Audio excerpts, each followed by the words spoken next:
आज वसीले जी ये कहते हैं कि क्यों तारीख टल गई, क्यों तारीख टल गई। टल इसलिए गई कि गांव के लोग जिनके लिए गंगा स्नान बहुत बड़ा एक महत्व है, उस गंगा स्नान में गांव के लोग चले जा और पीछे से तुम कब्जा कर लो।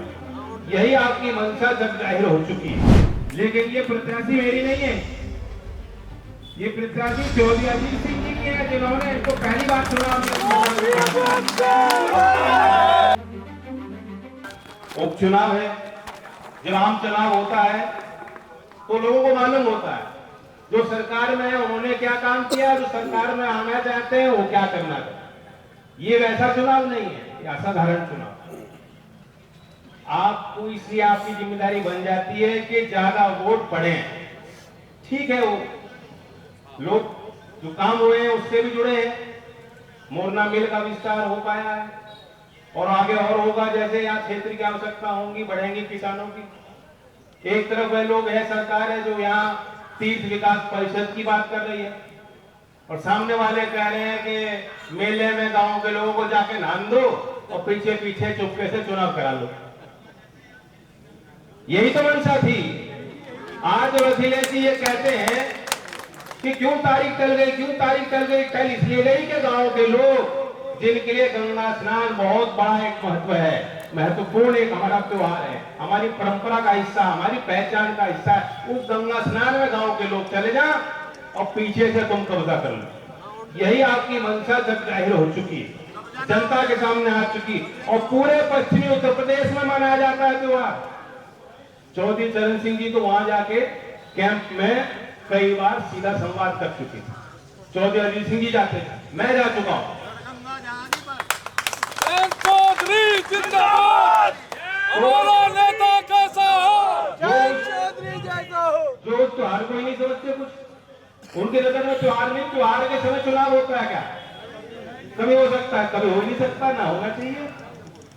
तो उस त्योहार को जो लोग नहीं मानते वे अपमान आपका भी कर रहे हैं, त्योहार का भी कर रहे हैं, हमारे मान्यताओं का, गांव देहात के मान्यताओं का अपमान कर रहे हैं, संविधान का कर रहे हैं, चुनाव आयोग को कटघरे में खड़ा करके और लोकतंत्र का अपमान कर रहे हैं। तो सीधी सी बात है, अपने संस्कारों को आगे बढ़ाने के लिए और मिथिलेश जी को टिकट इसलिए दिया गया।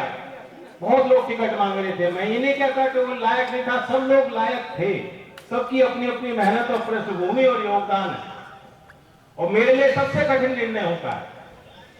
लेकिन मेरे सोचने का और फैसला लेने के पीछे एक ही विचार होता है कि चौधरी चरण सिंह के विचारों को कैसे हम आगे बढ़ाएंगे। ये चौधरी चरण सिंह की राजनीति थी और मैं आपको याद दिलाता हूं, आपको बहुत मेहनत करनी है, 20 तक हो गए ना चुनाव। चौधरी चरण सिंह जी ने जो काम किए उसका लाभ किस वर्ग को मिला सबसे ज्यादा? जब जमींदारी उन्मूलन और भूमि सुधार किया, जो अति पिछड़ा वर्ग है, जो अनुसूचित जात के लोग हैं, जो सबसे गरीब लोग हैं, उन्हें जमीन का मालिक बनाने के लिए ये काम चौधरी चरण सिंह ने किया। और उस समय उत्तराखंड भी उत्तर प्रदेश का हिस्सा था।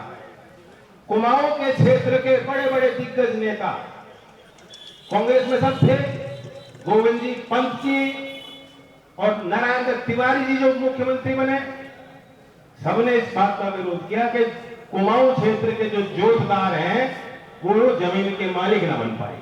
चौधरी साहब ने कहा ना, ये तो होके रहेगा।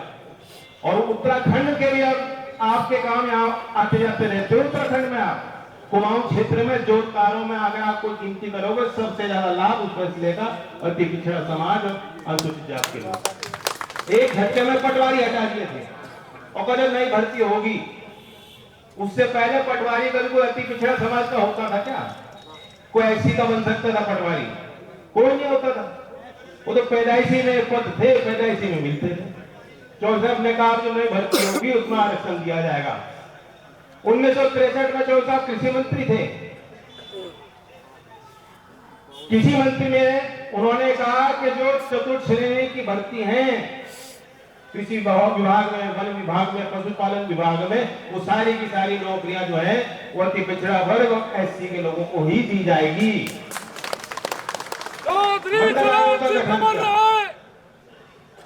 कितने उदाहरण चौधरी साहब और मुख्यमंत्री बने, भारत रत्न कर्पूरी ठाकुर जी को दिया गया।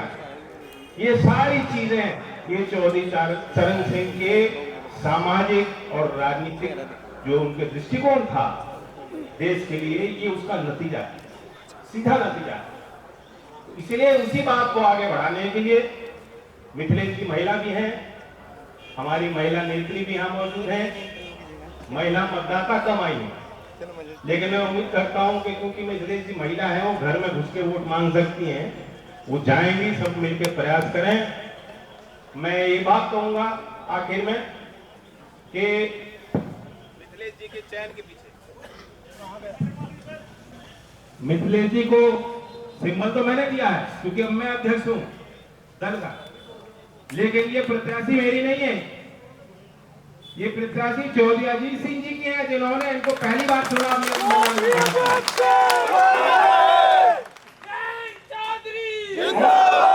दावे के साथ कह सकता हूं। मैं तो कुछ दिन कंफ्यूज था किसको देना नहीं देना, मुझ पर दबाव बना लेते ना नेता लोग।